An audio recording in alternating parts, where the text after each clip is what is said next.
Il y a un sujet dont vous n'avez pas parlé, et je vais faire référence à Alternative économique, pardonnez-moi. Donc il y a eu un article dans Alternative économique du mois d'octobre sur le détachement des travailleurs à l'intérieur de l'Union européenne. Et la conclusion de l'article est quand même assez saisissante, puisque le journaliste s'interroge sur le fait que dans quelques années, dans le secteur du bâtiment en France, il fait une prédiction peut-être un peu hasardeuse, mais en tout cas il l'a fait, il pourrait ne plus y avoir tout simplement plus de salariés français, étant donné que bon, la directive Bolkestein n'a pas abouti, mais la directive européenne qui a été transposée dans le droit social français permet à des travailleurs européens de venir travailler en France, et ils ne sont pas, enfin ils ne paient pas leurs cotisations salariales en France. Donc les cotisations sociales qui doivent être payées sont les cotisations sociales du pays d'origine. Et il y a un tableau comparatif très intéressant dans l'article qui montre que les cotisations sociales sont en France les plus élevées d'Europe. Donc le simple fait de jouer sur ce différentiel fausse en quelque sorte la concurrence entre les entreprises françaises et les entreprises étrangères. Et l'article indique aussi que c'est un phénomène qui prend énormément d'ampleur, puisque il y aurait eu en 2012, je crois, à peu près 350 000 salariés, enfin travailleurs détachés en France. Donc, quand on dit que s'il y a une reprise économique, ça va profiter à tous les secteurs, y compris pour les secteurs qui ne sont non délocalisables, hein, comme les services à la personne, le secteur du bâtiment. Moi, je m'interroge si, par exemple, le secteur du bâtiment, on dit souvent quand le bâtiment va, tout va. Si le secteur du bâtiment redémarre, donc je me demande dans quelle mesure ça va profiter à l'emploi. Voilà. Juste une petite remarque sur Marx, parce que je suis d'accord avec vous tout à fait, mais il faut aussi tenir compte du temps, enfin de l'époque. Alors à l'époque, le protectionnisme, c'était le cheval de bataille de l'aristocratie foncière qui voulait que leur production soit protégés contre les importations britanniques qui venaient des colonies. Alors que les ouvriers avaient plutôt intérêt à ce qu'il y ait un libre-échange, parce que comme ça, la nourriture devenait moins chère. Et du même coup, les capitalistes à ce moment-là avaient également l'intérêt à ce que ces barrières tombent, parce que comme ça, ils pouvaient payer leurs ouvriers moins cher. Quand vous parlez de protectionnisme, c'est pour chaque pays ou c'est pour l'UE? Parce que pour moi, ce qui me paraît évident, c'est que la première chose, c'est de sortir de l'UE, de retrouver une souveraineté et qui seul nous permettrait de prendre ce genre de décision. Alors d'autre part, je ne sais pas, parce que je me suis absentée, je ne sais pas si vous avez parlé de la charte de la Havane, ce texte qui a été voté par plus de 50 nations en 1947, après la guerre, refusé par les États-Unis, et qui prônait un échange entre les pays, c'est-à-dire une balance commerciale qui soit équilibrée. Je te vends ça, tu me vends ça, mais au final, il faut qu'on soit à égalité. Oui, bonsoir. Je suis arrivé un peu en retard et je suis en train de chercher le titre de la conférence que j'ai cru que c'était être sur la dette. Est-ce que je me trompe? C'est pas seulement ça, si, non? C'était sur la dette, n'est-ce pas? Ok. D'accord. Alors, donc, comme on est parti sur le protectionnisme et d'autres considérations idéologiques, comme vous dites, moi, j'aimerais poser une question.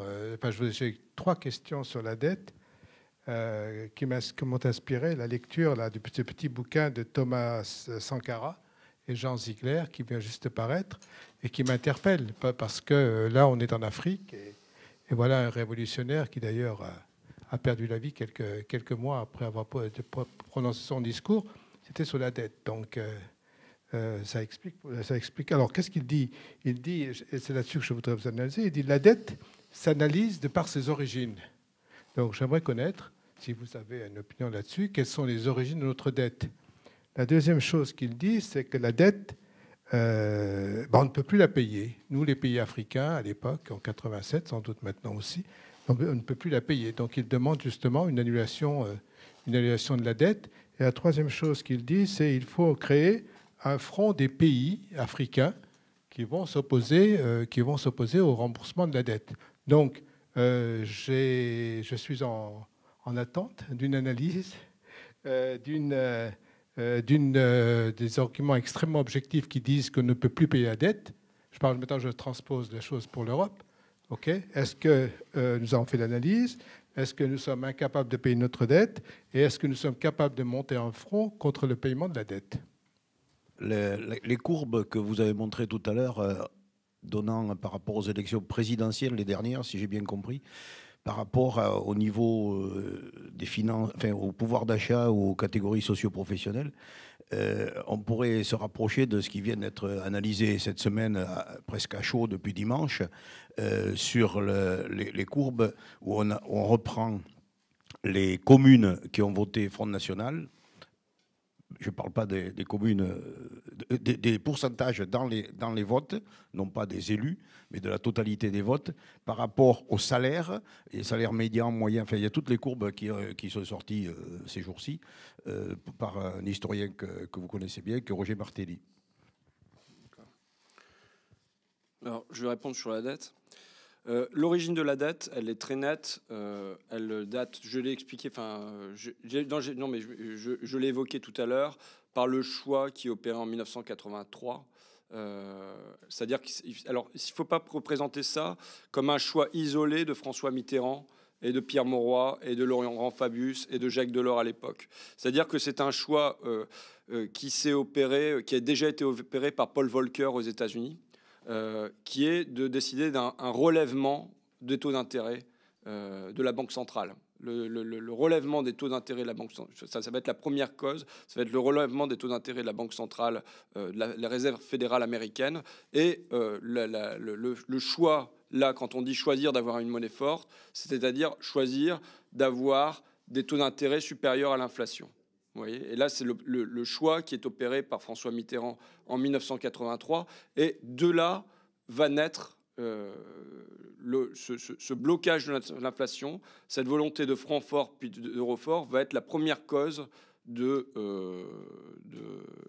création de la dette. Donc ça, on l'explique dans le chapitre sur ce qui se passe depuis 45, entre 45 et aujourd'hui. La deuxième cause, mais sur lequel on insiste moins parce qu'on avait fait un numéro spécial là-dessus, mais qui est très très nette, c'est la fiscalité. C'est-à-dire qu'à un moment, on cesse de faire rentrer. C'est moins une augmentation de la dépense publique à laquelle on a assisté depuis le milieu des années 80, qu'il y a une baisse des rentrées fiscales. Alors la baisse des rentrées fiscales, ça va être l'impôt sur les sociétés, par exemple. Je donne un exemple pour ne pas me perdre. L'impôt sur les sociétés, l'impôt affiché de l'impôt sur les sociétés, c'est 50% en 1985. Aujourd'hui, on a 33%. On nous dit qu'on va le baisser, cet impôt sur les sociétés. Je ne sais pas si vous avez entendu. Il devrait y avoir entre 3,7 et 8 milliards d'euros destinés à la baisse de l'impôt sur les sociétés, sachant que ce 33%, c'est le taux affiché. Le taux réel, il est de 30% pour les PME, il est de 12% pour les multinationales et il est de 9% pour les entreprises du CAC 40. Vous voyez ? Pourquoi ? Parce que les entreprises du CAC 40 ont la capacité de jouer sur la concurrence fiscale entre les pays. Un exemple, EADS, avant même que EADS n'existe, c'est-à-dire la fusion de Daimler, la branche aviation de Daimler en Allemagne et de Aérospatiale en France, avant que ça soit créé, entre autres, par Lionel Jospin, un an avant, ils ont déjà prévu le coup, ils ont créé une coquille vide à La Haye, aux Pays-Bas, qui s'appelle EADS. Pourquoi l'AE, pourquoi les Pays-Bas? Parce que là-bas, il n'y a pas de taxation sur les plus-values. Donc là, bon, ça s'est aggravé très nettement à partir de 2001. Le poids de la dette, pour ainsi dire, s'est aggravé encore plus à partir de 2001. Pourquoi? Parce qu'il y a eu un choix opéré notamment par Laurent Fabius à l'époque, puisqu'il était ministre de l'économie, de procéder... Pardon? Oui. De procéder, vous prendrez le micro pour énoncer pour dire de baisser notamment l'impôt sur le revenu. Mais on a tout vu, on a vu la taxe professionnelle, on a tout eu en matière de baisse des cotisations, baisse, enfin, je veux dire, les décisions dernières de François Hollande ne sont que dans une espèce d'accélération, mais dans une certaine continuité. Et donc c'est la deuxième cause quand même majeure de creusement de la dette. Voilà l'origine de notre dette, c'est qu'on la paye plus cher parce que les taux d'intérêt, alors on voit que là ils ont dernièrement diminué, mais depuis la crise en gros, mais que la Banque centrale européenne s'est appliquée à avoir une inflation inférieure à 2%. L'inflation, c'est ce que Keynes appelait l'euthanasie des rentiers. Les rentiers, il leur faut une inflation inférieure au taux d'intérêt, sinon ça veut dire que leur argent meurt en banque. Si jamais l'inflation est supérieure, ça sert les salariés et ça dessert le poids de la dette. La dette fond d'elle-même. Fondamentale. Avant tout ça, c'est à partir de 1973 l'interdiction pour l'État français de se financer auprès de la Banque de France et l'obligation de se financer sur les marchés financiers. C'est ce qui est au début du processus. Oui. Alors la loi de 73, il y a eu une controverse sur cette loi-là, mais qui est longue, sur laquelle je ne vais pas rentrer. Mais on ne peut pas dire qu'il y a eu une rupture en 1973. Non, ça s'est produit dans une espèce de continuité et je pense quand même que le choix déclencheur, c'est le choix de rester dans le système monétaire européen, c'est-à-dire d'avoir un franc accroché aux marques, sachant que la politique du marque est une politique de marque fort, c'est-à-dire où on contient l'inflation.